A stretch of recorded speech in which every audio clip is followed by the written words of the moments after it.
I have to click open. All right. All right. Hey, everybody. I guess my frustration from Sunday's sermon is now carried over to Zoom. So you'll get another one of those. Okay. Well, I hope you all had a chance to see the video, and I hope it made sense. I was really trying to cover as much as I could in 30 minutes, and we almost got there. So we're reading from Genesis 27, and just the last few verses there. Let's go ahead and read the text, and then we'll start with whatever questions you have about the text of the video. Now, Esau hated Jacob because of the blessing with which his father had blessed him. And Esau said to himself, "The days of mourning for my father are approaching. Then I will kill my brother Jacob." But the words of her elder son, Esau, were told to Rebekah. So she sent and called her younger son, Jacob, and said to him, "Your brother Esau is consoling himself by planning to kill you. Now, therefore, my son, obey my voice, flee at once to my brother Laban in Haran, and stay with him for a while, until your brother's fury turns away, until your brother's anger against you turns away, and he forgets what you have done to him. Then I will send and bring you back from there. Why should I lose both of you in one day?" Then Rebekah said to Isaac, "I am weary of my life because of the Hittite women. If Jacob marries one of the Hittite women such as these, one of the women of the land, what good will my life be to me?" And then if you kept on reading, you would see that Isaac calls Jacob in and sends him back to his mother's brother, Laban, so that he doesn't marry one of the Hittite women. Because you know how Hittite women are. Okay. You know those Hittite women. Yeah, those Hittite. There was I got something from the Society of Biblical Literature that was a notice that a book on Hittite something, not Hittite women, but Hittite something that they had sent in the last email was getting ready to be published. They're holding the publication because there are some questions about the references that they had to clear up before they would allow it to be published. And I got onto Facebook and made kind of a smart alecky remark, about, "Oh boy, my life is ruined because I can't read about the, Hittite Agriculture Society," or something like that. And a friend of mine who I don't always appreciate, but she put on a response, "Although it would be nice to hear the Hittite point of view for a change." And I thought, she's so right. that they had a culture, and it was a meaningful culture, and they had religion, and it was a meaningful religion, and they had their ways and their customs, and about probably 90% of the way they did things were very same way that Abraham and Sarah and all of his descendants did things. And it would be nice to hear their perspective. So ever since being chastened like that, when I see a reference to the Hittite women, it just I just feel the pinch of how angular that view is, right? So what's wrong with marrying a Hittite woman? What makes you think that going to your brother's house and finding a child there is going to be all that different? There's no reason to suspect that that Rebekah's brother Laban is a worshiper of the true God. So he might be family, but he may not necessarily be. This may not be a step up, but it is a step that somebody who doesn't like the Hittites considers a step in the positive direction. So I want to feel the pinch of that animosity toward the Hittite women.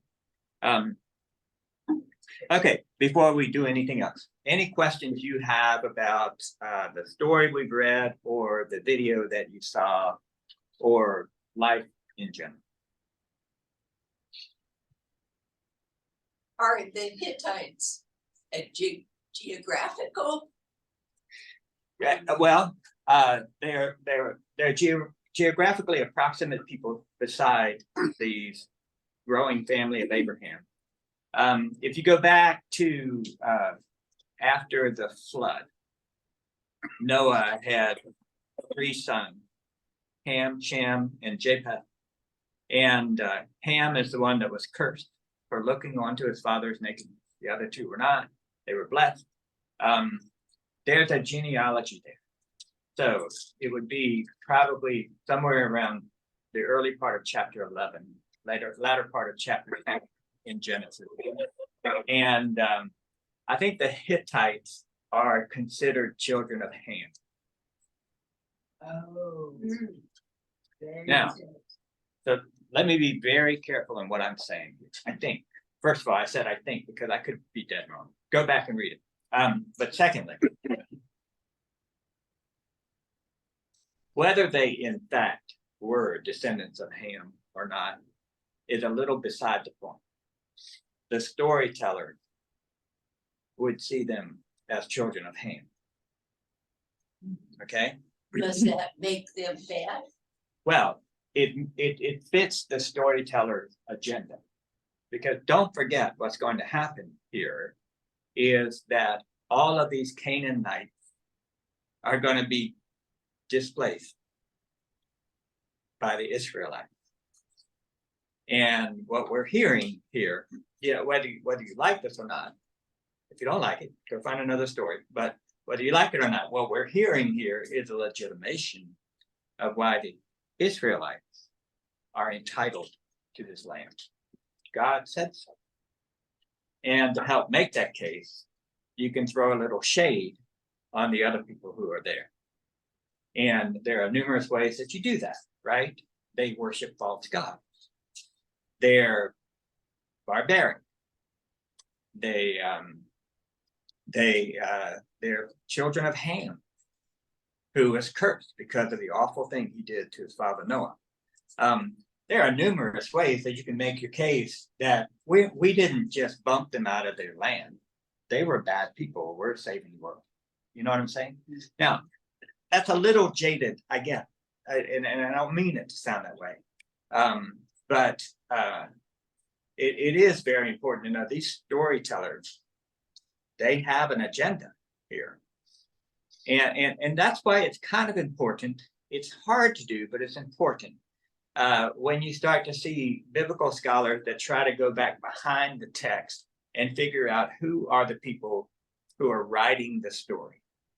We have no way of tracking the people who orally pass down the story for however long. I mean, that's just in the wind. You can't track that, but you can track written resources for as far back as we can.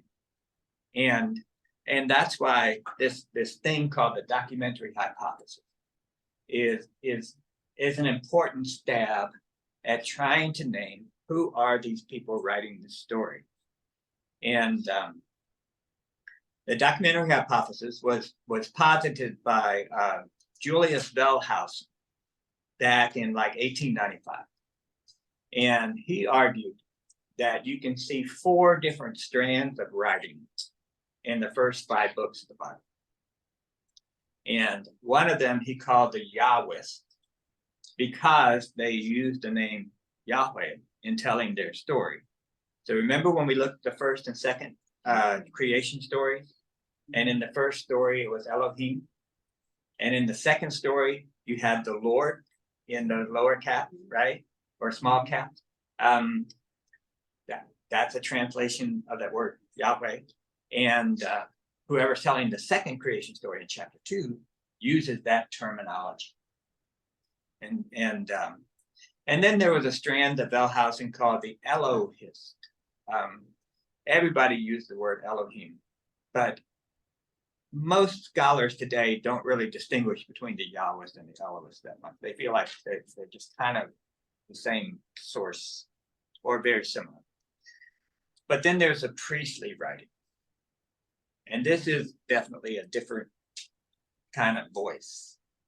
People who care about altars and sacred days and rituals and practices and sacrifices and so forth.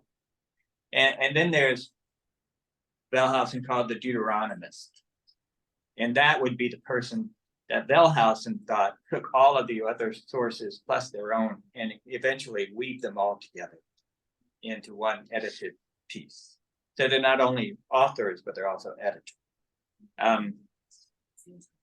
So to some extent, if you read the fine lines, you can see, oh, I get it. I see where this is coming from. To another extent, it's really hard to go back behind the text and say anything with certainty. You can only say, we think we see some tendencies that would fit this thing. So, for example, like our text today,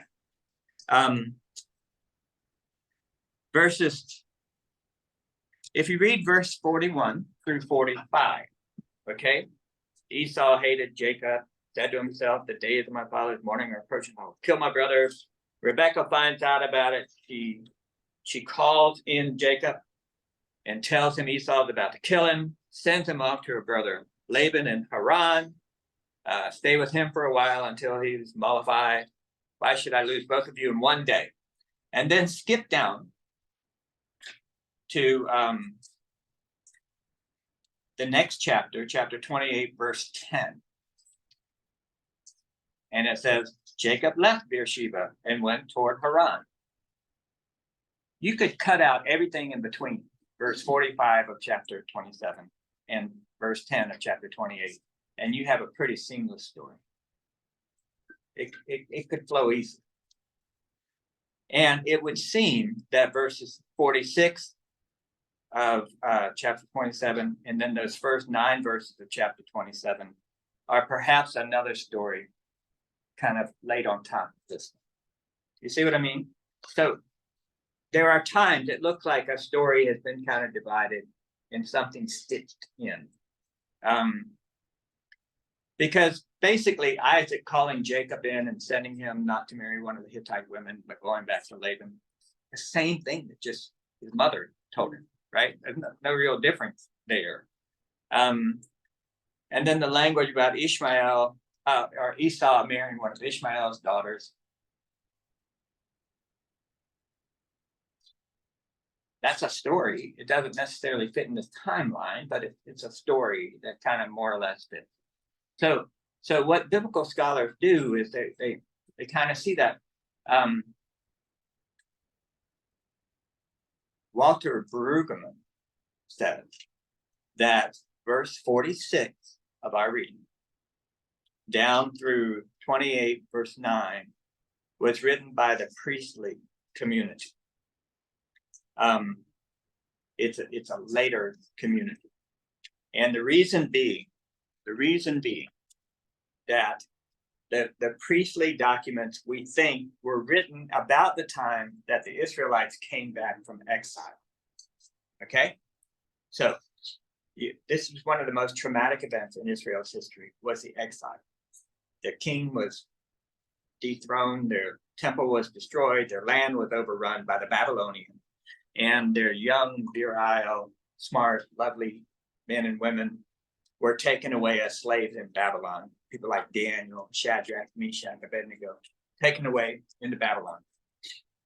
And the remnant was left behind. And after 70 years, Cyrus, the Persian general, defeated Babylon and released the Israelites to go back home. So that's therefore the redeemed of the Lord shall return and come with singing unto Zion. This is a big deal. Around that time, you have people like Ezra and Nehemiah. If you ever read those books, Ezra was a governor, Nehemiah was a priest, something like that. And Nehemiah is a frustrating book. There's a moment in that book when Nehemiah looks at the Israelites and says, those of you who have married foreign women, you put those wives away. Send them away. So there's this real intense focus on religious purity immediately after the exile. They wanted to get rid of all the Babylonian thinking, all the Babylonian influence, their astrology and all that stuff, trying to get rid of all of that. And, you know, they're focusing on the unity and purity of the people, right? And one thing Nehemiah said, get rid of your foreign wives. It seems like the priestly documents were written about that time.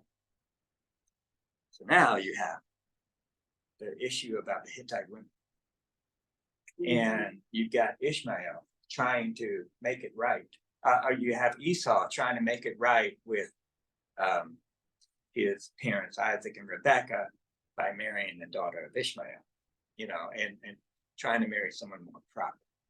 So you see that, so Brueggemann feels like this section was probably written by the priestly writers because that's a big deal to them. Whereas when Rebekah wants Jacob to go back, it's to save his life. It's not because the Hittite women are terrible. It's because Esau's about to kill him. You see what I mean? So that's a concern, and that's a concern that's in the middle of this story.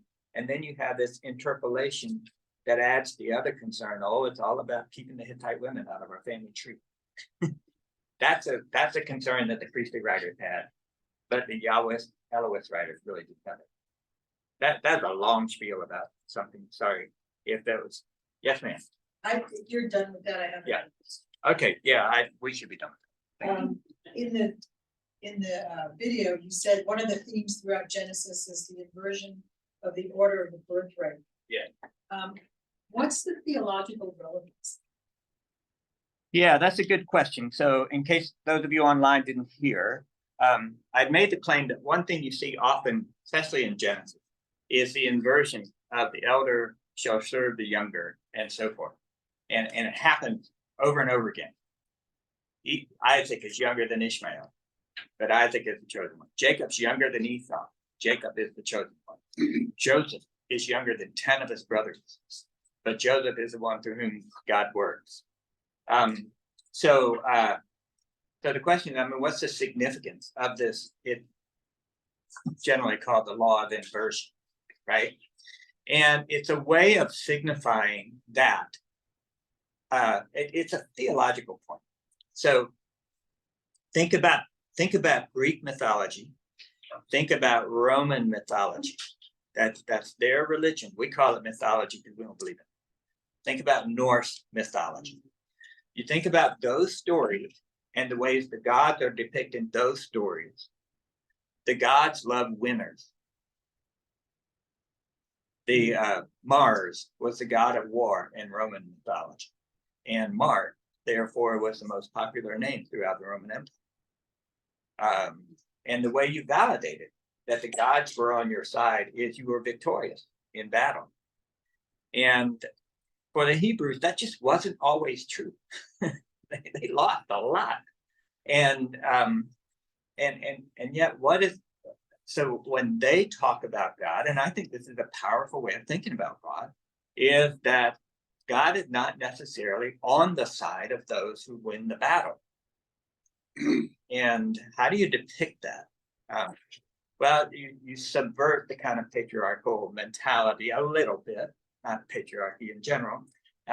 You subvert the idea of the eldest being the supreme. It's kind of a theological that God can choose the least, and this is the part of the story that liberation theology really picked up on, to say that God is on the side of the poor, of the defeated, of the imprisoned, and so forth, rather than measuring where God is according to human domination kind of game, more or less. So it's a really profound theological way of thinking about God, is just because God's on your side doesn't mean you're going to win the lottery. And the person who wins the lottery may be the worst person in town. And you're not going to measure God by that. So does that make sense? So once you get that in your head now, it makes you a little more open to the idea that yes, by the time the book of Exodus starts, we are slaves in Egypt. And God heard our cry. That is so interesting. God heard our cry. Yeah. That's really important, what you just explained in the whole development of Christianity. It really is. Yeah. Oh, my goodness. And I think it was a characteristic of Christianity up until the conversion of Constantine. And when Christianity became the official religion of the Roman Empire. I think prior to that, Christianity saw itself as in our weakness, God is made strong.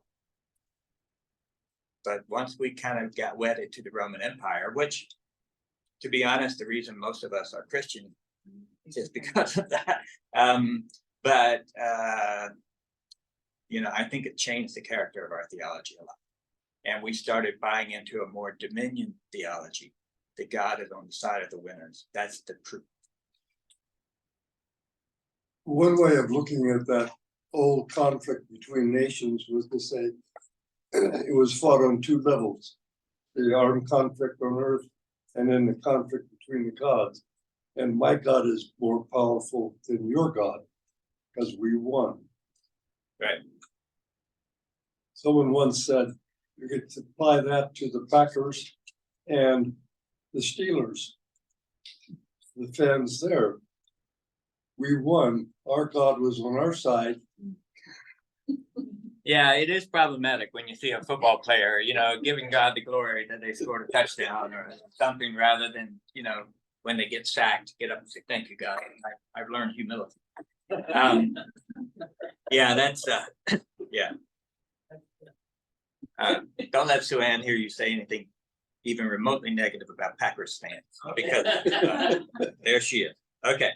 All right. Any other questions about the text, the video, or what we've babbled about so far? Yes, sir. You were talking in taking us from that interlude between last week and this week about sending someone back to get a wife. Yeah. And that too is not all that strange to us. I once was talking with an Armenian pastor who says, if I want my son to marry a nice Armenian girl and give us nice Armenian grandchildren, I'm not going to take him to Pasadena Presbyterian Church or Hollywood Presbyterian Church. I'm going to take him to Glendale. Why? Because that's where the Armenians were. Yeah. I'm an ethnic mongrel, and I don't know. I suppose most of my ancestors came from somewhere in the British Islands. That's what 23andMe says. I don't know any of them, and so it's never been a big deal. But yeah, marriage and family practices in the book of Genesis are very, very different, and it's just different. So the way that Isaac ends up with Rebecca is that his father Abraham sent his servant to find a wife from the house of Nahor, who was Abraham's brother. So they're all marrying their cousins. If they do this 5 generations, they start being born with 9 eyes or something. It's all intermarriage like that. And yeah, that's a big deal. It's kind of an interesting story. I think I'd mentioned in the video which chapter, but I would really encourage you to go back and read the middle chapter. There's some interesting stuff happening there. It's interesting when Esau gives away his birthright and how he does it just on the whim of being famished. I don't suppose he was actually on the verge of death. I think he was just really, really hungry and didn't really care that much about his birthright. That's how the story is told. But this story of Jacob stealing the blessing. Jacob and Rebekah scheming to steal the blessing. This is awful.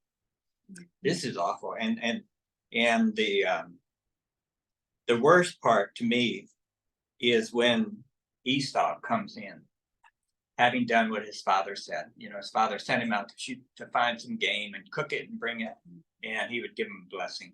In the meantime, Jacob steals it. Esau comes in and says, as soon as Isaac had finished blessing Jacob, Jacob had scarcely gone out of the presence of his father. His brother Esau came in from hunting. And, you know, he says to his dad, bless me. And he said, well, who are you? He says, I'm your son, Esau, your firstborn, Esau. Then Isaac trembled violently and said, who was it then that hunted game and brought it to me? And I ate it all before you came, and I have blessed him. Yes, and blessed he shall be. When Esau heard his father's words, he cried out with an exceedingly great and bitter cry, and said to his father, bless me also, father.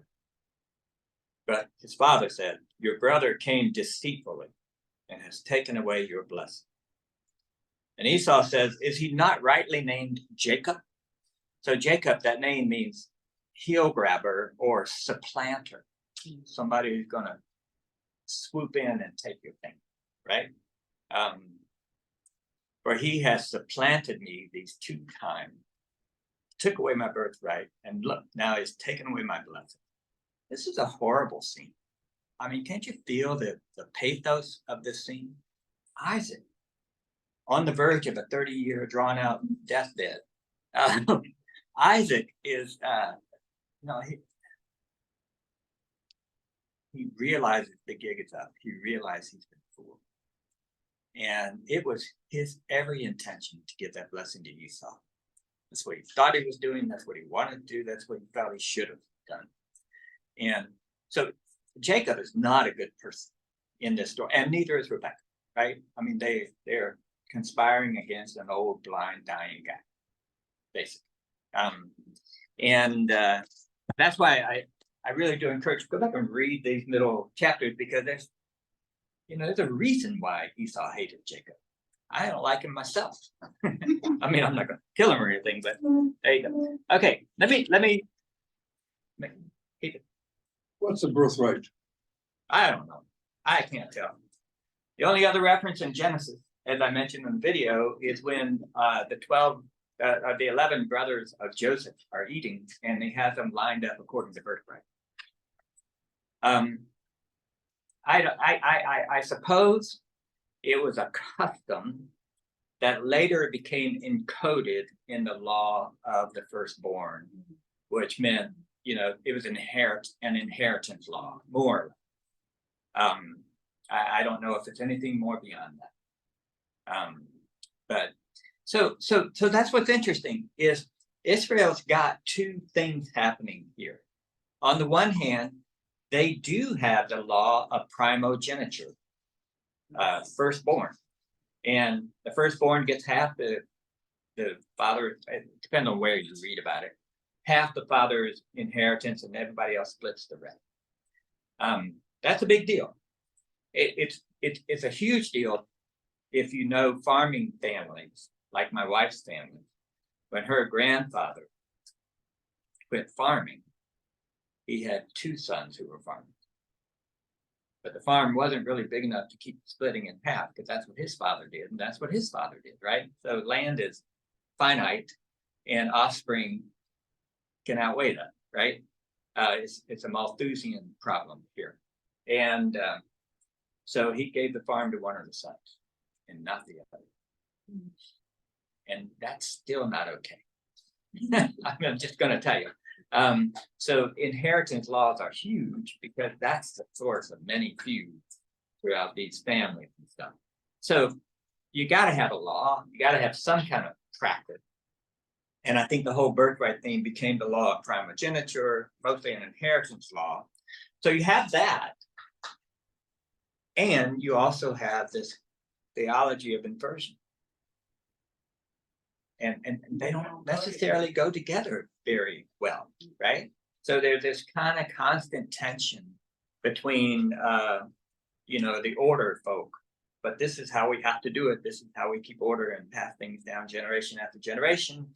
And the folks that say, look, God is a wild card and God does what God does. That tension exists in my own heart and in our own church. We have order, and we also have to be free that God can do what God does. And anytime you have a tradition, that's the tension. The tradition puts you in one direction, but you can always have change. You can always have inversion. You can always have revolution.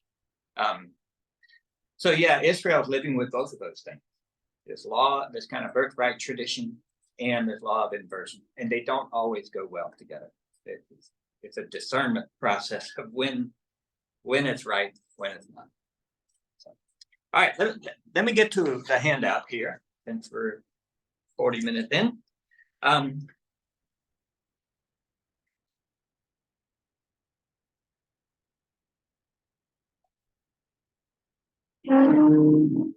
One way of looking at the story of Esau and Jacob is at the typical biblical story of the two sons. A man had two sons. Now, there are stories of someone who has two daughters. Laban has two daughters, Rachel and Leah. And wouldn't you know it, one of them is beautiful and the other, I don't know what Leah is. It's a weird translation. Maybe she had weak eyes is the way some people would translate that. I don't know. Maybe she had big eyes, maybe she had Google. I don't know what she had. But when Jacob shows up, like he sees Rachel, he's like, oh, blah, blah, blah, boom, right? And with Leah, and Laban kind of has already fixed it in his heart that Rachel's a looker, Leah's not. Rachel's going to get married, Leah's not. And so he pulls a fast one on Jacob. So Laban is a sneak. Rebecca is a sneak. Jacob's a sneak. This is just not the family I want to live next to. And I have to share this. I don't know what the marriage rituals were like, but it always ended up with the two of them going into a tent. Okay. And so Jacob is prepared to marry Rachel. He's worked 7 years. It's hard to say whether he's either committed to working 7 years or has worked 7 years. And he goes into the tent. And it says, and behold, in the morning, it was Leah. Like, didn't you talk? I mean, anybody light a candle? I mean, all night long you're there thinking, hi, Rachel. Hi, Rachel. Oh, Leah. Oh, my God. I don't know. I don't know how this works.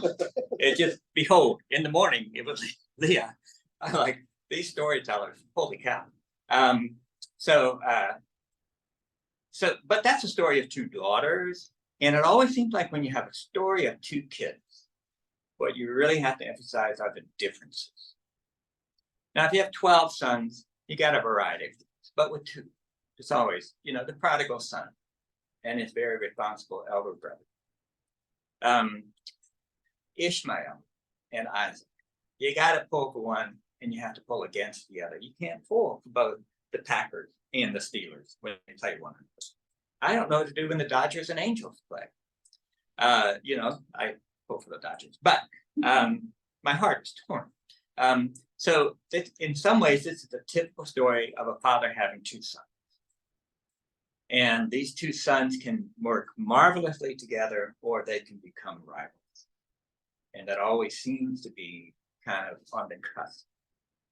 Are they going to work well together, or are they going to be rivals? Are they going to be similar, or are they going to be different? And Jacob and Esau, even though they're twins, very, very different. Different in their manners, different in their looks, different in their hairiness, different in, all kinds of ways. So I mentioned this book, The Parable of the Tribes, in my presentation. I'm not sure that I recommend it. I mean, it goes on and on. And I don't know how I heard this. I think one of my dissertation advisors, I met Andrew Schmuckler one time, maybe I heard, but he was writing his PhD dissertation, and he wrote this, and he turned it into his advisor. This is my first chapter. He said, "How many chapters do you have?" He says, 4. He said, "I don't want the other 3. This is gonna be your dissertation. You can add the other 3 chapters later." So this guy can really write in ways that I admire. But I do want to give you this. He said, imagine a group of tribes living within reach of one another. If all choose the way of peace, then all may live in peace. But what if all but one choose peace? And that one is ambitious for expansion and conquest. What can happen to the others when confronted by an ambitious and potent neighbor? Perhaps one tribe is attacked and defeated, its people destroyed, its land seized for the use of the victor. Another is defeated, but this one's not exterminated, rather it's subjugated and transformed to serve the conqueror. Okay, so you have 2 outcomes here. One is you could be defeated, decimated. The other is you could be defeated and turned into slaves more or less, or there was a process in the old days called the Suzerain Treaty, where the winning folks would leave the losing folk alone if they paid them a substantial amount of money each year.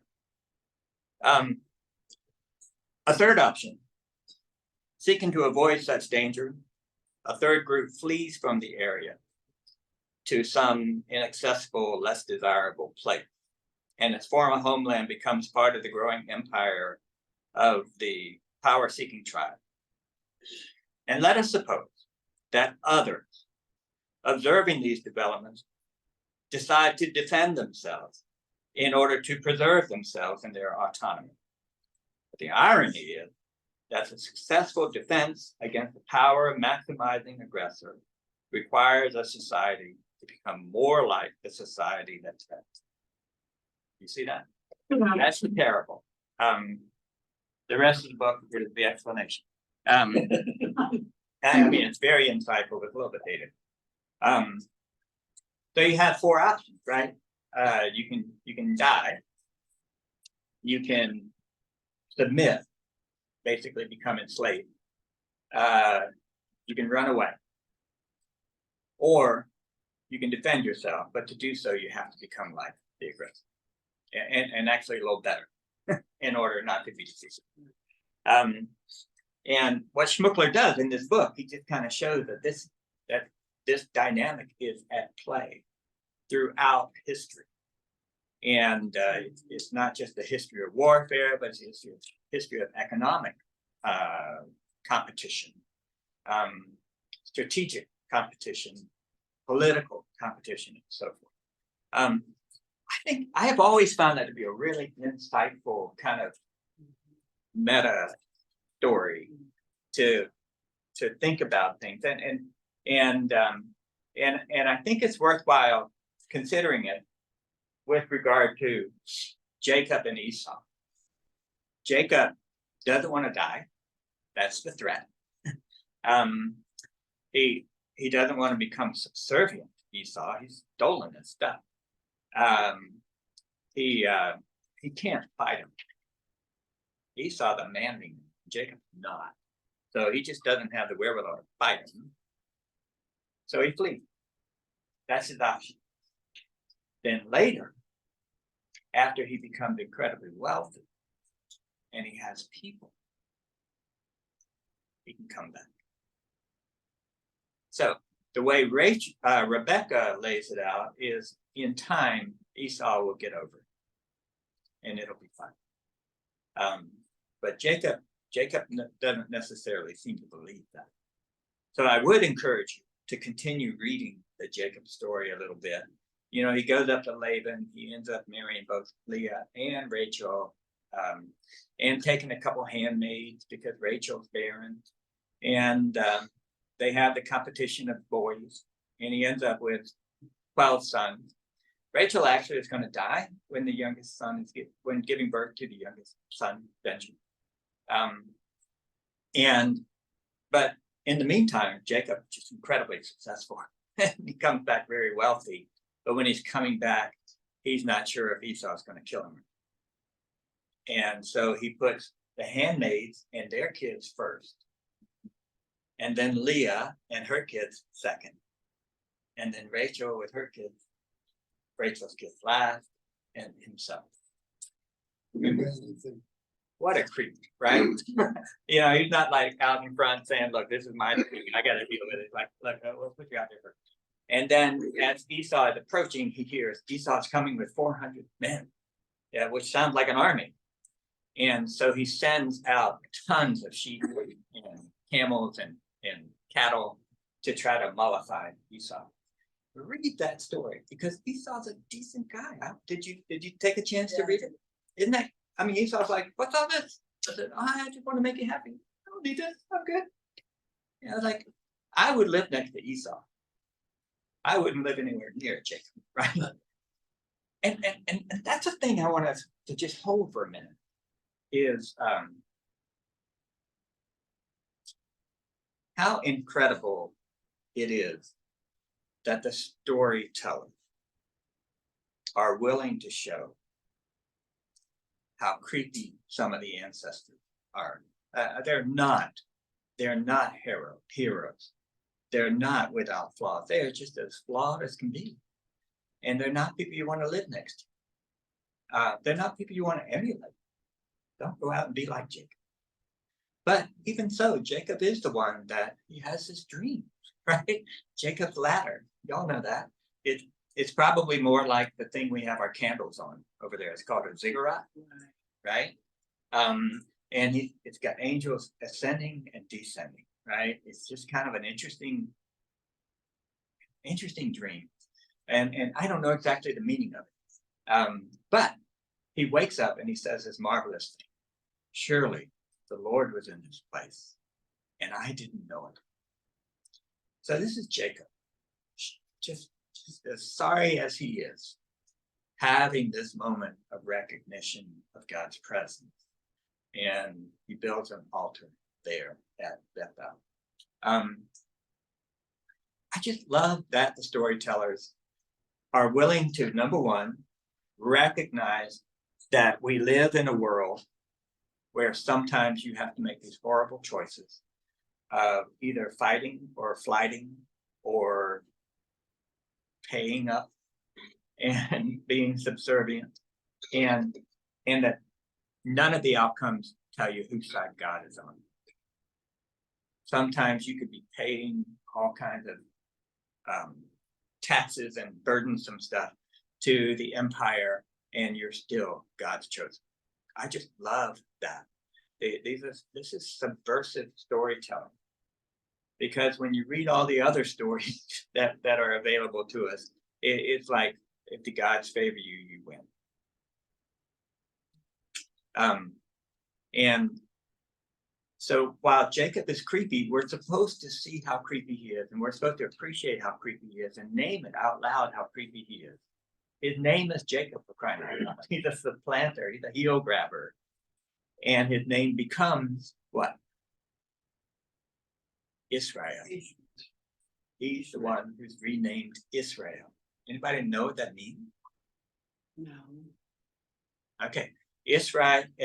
So the L means God, right? Uh-huh. So yes, L means God, right? Israel means one who wrestles with God. Oh, that sounds good. You remember the story? Jacob's visited by either an angel of the Lord or the Lord. It kind of morphs. And he wrestles with him all night long. And ultimately, the sun started to come up, and the Lord says, let me go, the sun's coming up. God is a vampire, I suppose. I don't know why. Let me go, the sun's coming up. It's kind of a weird part of the story. Jacob said, I won't let you go until you bless me. And he blessed him, changed his name to Israel. One who wrestles with God. And then touched him on the hip and won the fight. And ever since then, Jacob limped. And ever since then, the sons of Jacob, the people of Israel, they don't eat the meat on the hip. It's an etiological story in some respects, but this is Jacob. And he becomes Israel by wrestling with God, not because he prayed a lot. That's something you never learned in Sunday school. Yes, ma'am. Is that wrestling story part of the dream where he's climbing the ladder? Or is that a different story? Separate story. Oh, Very similar though. Yeah. So this is Jacob is a real wanderer. And there's a lot about Abraham. There's a lot about Jacob. There's a whole lot about Joseph. There's only a little bit about Isaac. He's kind of the forgotten link in the chain, as it were. But yeah, so after Jacob goes to Laban, he takes a couple pilgrimages. And in one of them, he has the dream of Bethel, and the other, he wrestles with God at a place called Peniel. Yeah. Yeah. Kind of interesting. Okay. I feel like I'm all over the map right now. So, oh yeah, something I wanted to tell you about. Burials. That's kind of an interesting thing. So it's interesting that when Abraham died, it's Isaac and Ishmael that buried him.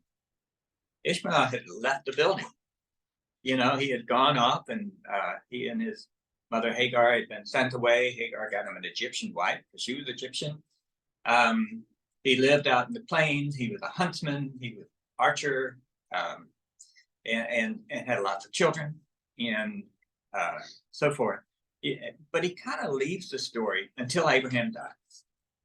And then he comes back, and he and Isaac, instead of throttling one another, they bury their father. So there's just something really powerful about that time of death, that you set aside all of the rivalries and honor that moment. And then when that period of mourning is over, all bets are off. You better skedaddle and get out of town if you're Jacob, something like that. So it's kind of interesting that Esau says, when this period of mourning is over, I'm going to kill this boy, right? Now, little did he know it'd be another, I'm guessing 30 years before Isaac died. That the storytellers are not good at keeping up with their own timeline sometimes. But I think that's a cool thing. I would, oh yeah.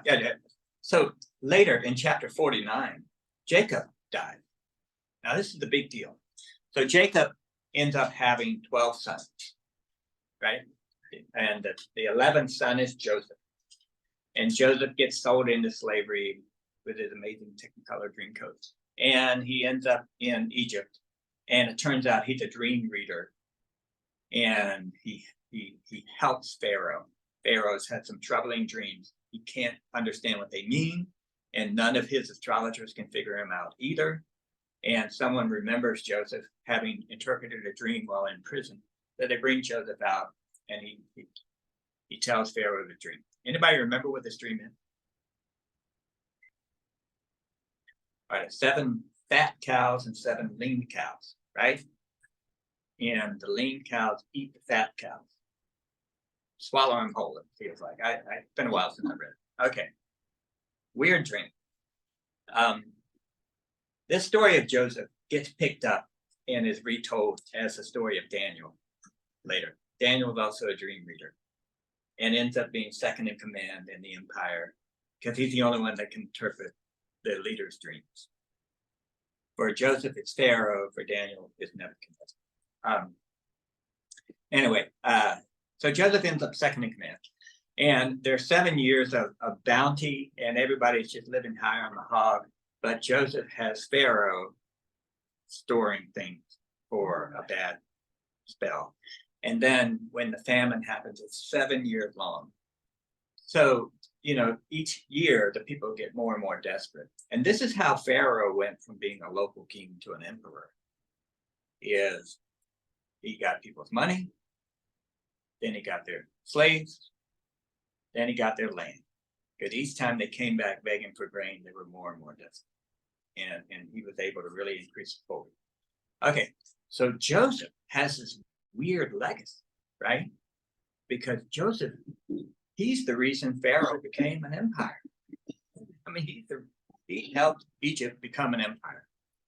And after Joseph died many years later, the people of Israel in Egypt became slaves. So Joseph has a really ambiguous legacy. He did rescue their lives. And for that reason, the family survived. But they also became enslaved. It's really a difficult legacy. While they're in Egypt, Jacob dies. And Joseph and his 11 brothers all mourn together. Pharaoh and all of his generals mourn for a period of 7 days. And so Jacob says, don't leave me here. Carry my bones back and bury me with Abraham and Sarah, where I had buried Rachel, where I buried Leah. Rachel died of him, but where I buried Leah. Carry my bones back there. But the story says that the Egyptians embalmed Jacob and buried him. So, what do you do with that? And then later, in the last chapter of Joshua, they say that they brought Jacob. Joshua says that they brought Jacob back from Egypt to the promised land. So, how do you get from an Egyptian embalming entombment to bringing his bones back and burying them with Abraham and Sarah? Well, there are some great stories that tell us how. One says that they put him in a lead casket and threw him in the Nile. Because when you throw a saint into the Nile like that, the lead won't kill you, but the saint will bless you, apparently. I wouldn't put a lead casket in the Nile for anything if you're going to drink out of it. But they felt like this would bless them. This is one of the traditions. And these are mostly told by Jewish writers along the way. That they buried him in a lead casket, threw him into the Nile. And just before Moses led the people of Israel out of Egypt, he went to the Nile and he threw in the word, he wrote down the word, I forget what it was. It had something to do with Isaac's name after. Threw it into the Nile and the lead casket started floating and they fished it out and carried that thing back to Israel. In another story, they carried it back next to the Ark of the Covenant. That would be a burdensome thing to carry. Another story is that they buried him in a cave, as what's a little more common, and that just before Moses left, he went to the cave and cried out, "Father Jacob, where are you?" And you could hear the bones rattling over in the. So they got that casket out and carried it back. Somehow or another, the idea is that the Egyptians embalmed him. They buried him, but also that the people of Israel brought his bones back as Jacob requested. It's kind of an interesting thing. And so as Jacob dies, the 12 brothers come together like brothers always do. But as soon as the mourning was over, the 11 brothers were afraid that Joseph was going to have them killed because of what they had done. And he has to assure them, I didn't let you off the hook just because our father was still alive. I forgive you. And they don't quite believe it until after their dad is dead. And then he assures them that he forgives them. So this whole burial and coming together, then when the mourning is over, all bets are off. This is a real thing. And it happens throughout these stories. Okay, we are out of time. So I'm just going to stop. Unless you have any questions or comments. I mean, I could prattle, but I won't. I feel like back when I chose the text to study for today, I should have made a wiser choice, but I just want to kind of I just want to put us right in the heart of something that shows the tension between these brothers. so that you can see how that's an ongoing thing throughout these stories. And we'll leave it there. I have enjoyed this. I have learned so much throughout this process. And but we're gonna take a little while off. Next month, Jen's preaching one weekend. I'm gone one weekend. Hayes is preaching. Eugene's preaching one weekend. It's just gonna be a spinning pulpit throughout the month. And then in September, some of us are going to Kenya from the 11th through the 22nd. So it probably won't be until after that we'll start another series, just because I don't want it to be real hit and miss. Any idea? I'm sorry, Any idea? I don't know. I know, none at all. Probably having to do with lectionary, but I don't know. Okay, all right, but that's it. So thank you, everybody. Thank you. Thank you very much.